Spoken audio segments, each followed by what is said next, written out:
నా ప్రభు బిడ్డలారా నమ్మండి, నీ బ్రతుకులో దేవుడు ఏదైనా ఆలస్యం చేస్తే అన్యాయం చేస్తున్నాడు అనుకోకు, నిన్ను పట్టించుకోవట్లేదు అనుకోకు.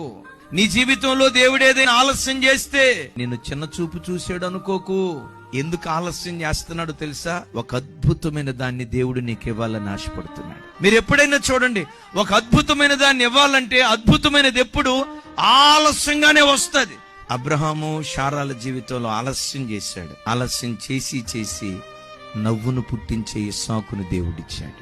హన్నా ఎల్కానాల జీవితంలో దేవుడు ఆలస్యం చేశాడు. ఆలస్యం చేసి చేసి తాను మొదలుకొని బెయిర్షెబా వరకు ప్రఖ్యాతిగాంచిన ప్రవక్తను ఆ ఇంటిలో నుంచి లేవనెత్తాడు. ఎలిజబెత్ జకరియాల జీవితంలో ఆలస్యం చేశాడు. ఇది ఒక సంతాన విషయంలోనే కాదండి, నీ జీవితంలో దేవుడు ఏ విషయంలో అయినా ఆలస్యం చేస్తా ఉంటే ఒక శ్రేష్టమైన దాన్ని దేవుడు నీ కొరకు సిద్ధపరుస్తున్నాడు అని నమ్మి ప్రభుని స్తుతించుదువుగాక.